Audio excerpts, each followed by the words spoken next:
سلام دوستان، خسته نباشید. من ابوالفضل احمدی ام. خوش اومدیم به کانال گلدن برز ما.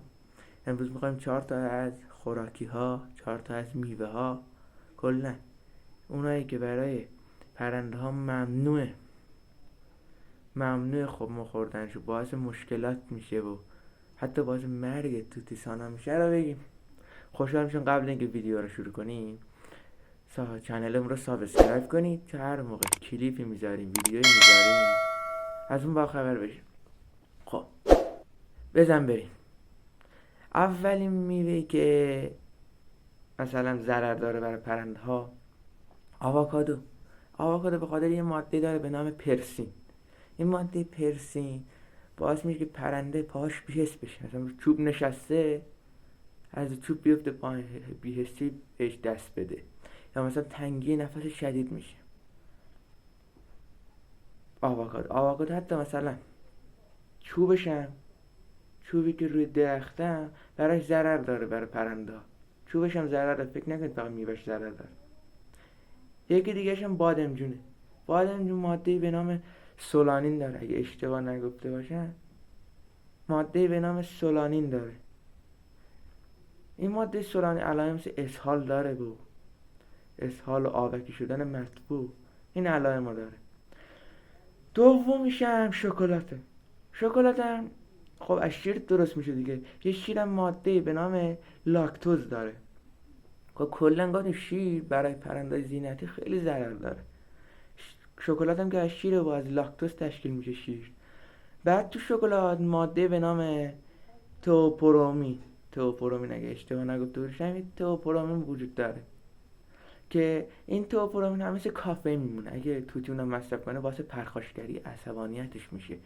حتی اصلا به خاطر قند زیادی که داره شکلات، شیرینی زیادی که داره، باعث افزایش وزن توتی هم میشه. باعث مشکلات گوارشی توتی هم میشه، پرنده ها هم میشه. سومی، الان 3 تا گفتیم، درسته؟ بعد میریم دنبال چهارمی، هسته میوه ها همه هسته، مثل هسته زردالو، نمیدونم هلو، اینا هرچی هستش بزرگتر بشه یه ماده توشون هست به نام سیانید. این سیانید هم بیشتر میشه.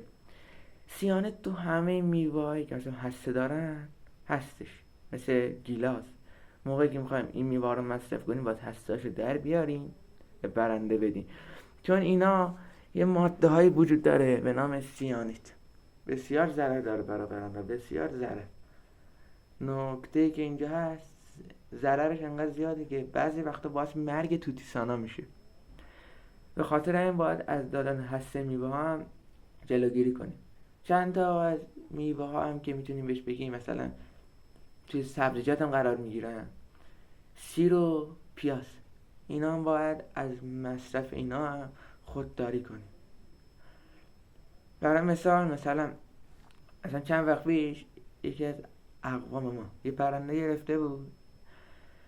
این پرنده خب همون عروس هلندی بود، سلاکی که بزرگش کرده بود و بعد از 2-3 ماه به من پیام داده بودش، گفته بود این پرنده من خب پاهاش بی‌حس شده، نمیتونه رو چوب وایسه و این نفسش سخت در میاد.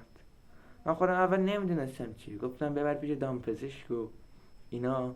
پرنده رو برد پیش دامپزشک تنگی نفسش رو خوب کرد، ولی موقعی که اومد خونه علائم دیگهش اومد روی کار. یکی از این علائمش چی بودش؟ اینه که رو چوب وای میستاد ولی از روی چوب هی میافتاد پایین. بعد از اینکه چیز کردیم از من این میپرسید، تا یه هفته مشغول بودیم و میگفته چرا اینطوری شده. من میگفتم نمیدونم، واقعا اصلا اون موقع هیچی نمیدونستم از ضرر آووکادو. بعد مطالعه کردم، تحقیق کردم، بعد فهمیدم که ضرر داره آووکادو. بعد از چند روز دیدم پرندش پیام داد بهم که پرنده مرده. فقط به خاطر چی؟ فقط میخواست رسیدگی کنه و تقویتش کنه، ولی با دادن یه دونه میوه اشتباه پرندهشو به کشتن دادش. خب حالا تمام این میوه هایی که ضرر داشت برای پرنده ها را بهتون گفتم، خوراکی هایی که ضرر داشت رو گفتم، همه چی رو بهتون گفتم که هیچ جا نمونه. حالا اگه این فیلم کلیپ براتون مفید بود، خوشحال میشم که سابسکرایب با بزنید تا هر موقع کلیپی میذارم برای شما بیادش. سابسکرایب هم اینجاست، وقتی ازتون نمیشه یه دکمه است دیگه، اونو بزنید کلیک کنید روش. تا کلیپ بعدی، خدا نگهدار.